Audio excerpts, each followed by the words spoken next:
In these videos, we're going to practice Gauss-Jordan elimination. In Gauss-Jordan elimination, there are two stages, a downward stage and an upward stage. In the downward stage, we're going to begin by swapping any rows that are all zeros to the bottom of our matrix. Then we're going to swap our rows so that the top row has the leading entry furthest to the left of all rows. The next step is optional. We're going to scale the top row to make the leading entry equal to 1. And then by adding or subtracting a multiple of the top row to the rows below it, we're going to eliminate any non-zero entries in the rows below our row. And finally, we're going to move to the next row down and continue this process. Once we've completed a row, we will not touch it again. So let's look at an example. We're going to practice the downward stages on the following example. So we take a look at this. So our first step is to swap any row that is all zeros to the bottom. And we can see that there are no all zero rows here. So step 1 is all done. Next, we're going to swap rows so that our leading entry in the top row is the leftmost. And this is as far left as possible. So there's no swapping needed. And it's already scaled to 1. So we are ready for step 4, which is our goal is to have all zeros in this column below 1. So we want to make everything below this entry equal to 0. Okay, so row 2 is already equal to 0 in this entry here. In row 3, we have a 2. Let's get rid of that. So to make the entry in row 3 equal to 0, we're going to subtract twice row 1 from row 3. So the notation I'm going to use is row 3 is replaced with row 3 minus 2 row 1. And I'm going to do this on this side. So row 3 minus twice row 1 is going to be equal to, so row 3 is 2, negative 1, 2, negative 3. And I'm going to be subtracting twice row 1, so 2, 2, 2, 12. Okay. So you can see I've just doubled all of the entries in row 1. And we subtract, we get 0, negative 3, 0, negative 15.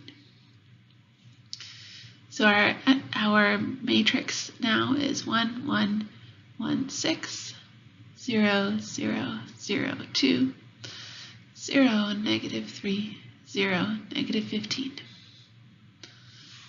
Okay. And now when we look at this first column, we can see we have this leading entry in the first row, and everything below it is equal to 0. So step 4 is done. And now we're going to start this process over again. Instead of looking at row 1, we're going to be looking at row 2. Okay, so moving on to row 2, if we look at the leading entries, we have this 2 here in row 2, and we have a negative 3 here in row 3. You can see that the leading entry in row 3 is further to the left than the leading entry in row 2. We want to have the leftmost entry among all rows below our row of interest, which for us is row 2. So we're going to switch. We're going to swap row 2 and row 3.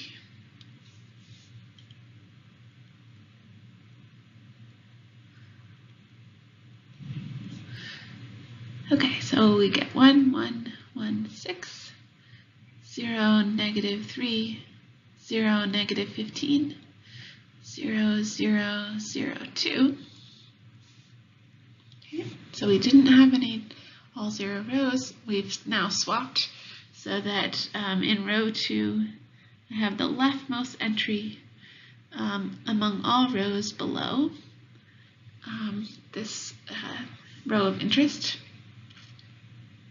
And next we have this optional stage of scaling the leading entry in this row to 1. So let's go ahead and do that. So I'm going to divide this row by negative 3. So row 2 is going to be replaced with negative 1/3 row 2. So I get 1, 1, 1, 6, 0, 1, 0, 5, and 0, 0, 0, 2. So scaled to 1. And now we're going to eliminate any non-zero entries in lower rows. So we're looking here and we say, okay, is there anything non-zero below it? Nope. So step 4 is done. And now we move on to the next row. So we're going to start over again, focusing this time on row 3. We swap all non-zero, we swap any rows that are all zeros to the bottom. Okay, that's not relevant.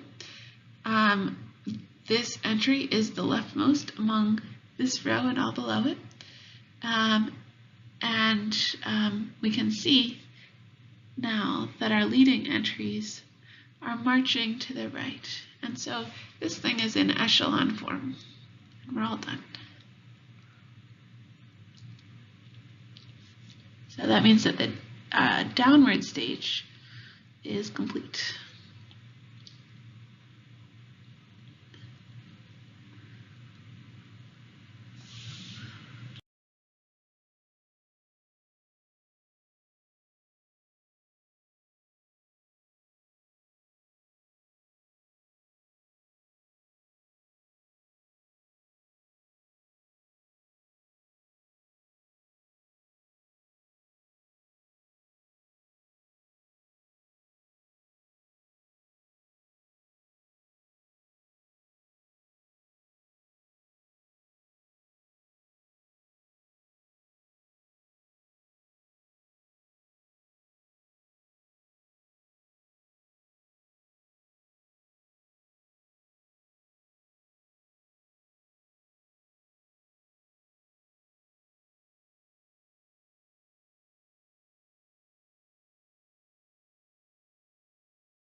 Now we're going to look at the upward stage, which gives us the reduced row echelon form. So we start by making all of our leading entries equal to 1, so by scaling a row. If we have a row of all zeros, it doesn't have a leading entry, and there's nothing to do.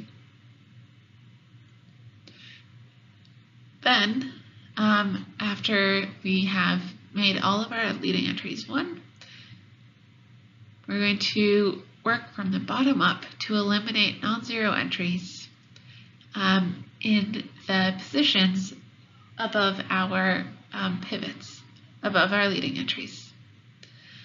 So we're going to add or subtract multiples of our lower row to the rows above it. Once we've done this,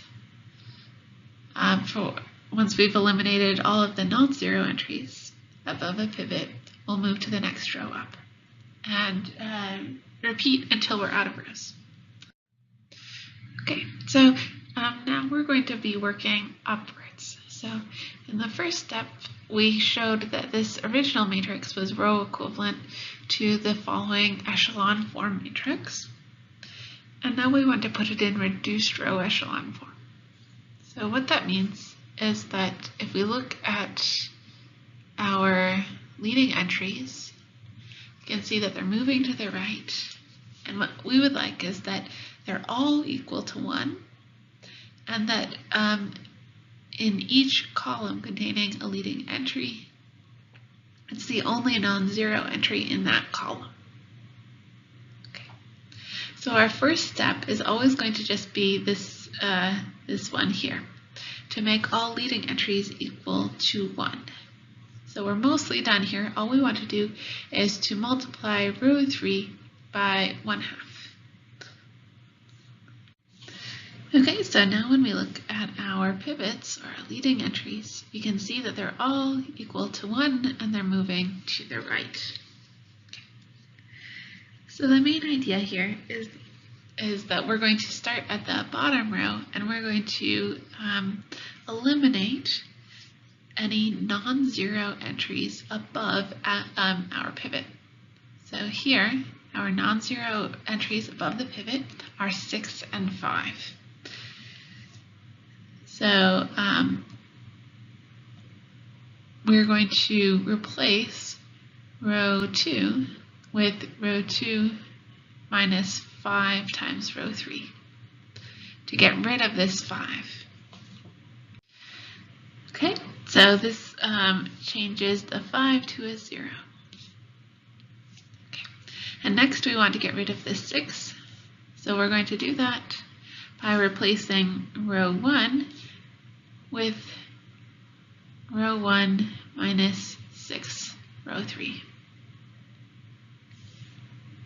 Okay, so now if we look at this, the entries above this pivot, we can see that they're all 0. So this is the only non-zero entry in this column. Okay, moving on to row 2. If we look at its leading entry in row 2 is 1, and above it we have a 1. So we are going to eliminate this 1 by replacing row 1 with row 1 minus row 2. And now we can see that we have all of our leading entries are equal to 1. They're moving to the right, and any column that has a leading entry in it is the only non-zero entry in that column. So if we look at column 1, this pivot is the only non-zero entry. If we look at column 2, again, our pivot is the only non-zero entry. And if we look at column 4, our pivot is the only non-zero entry. And so this thing is now in reduced row echelon form.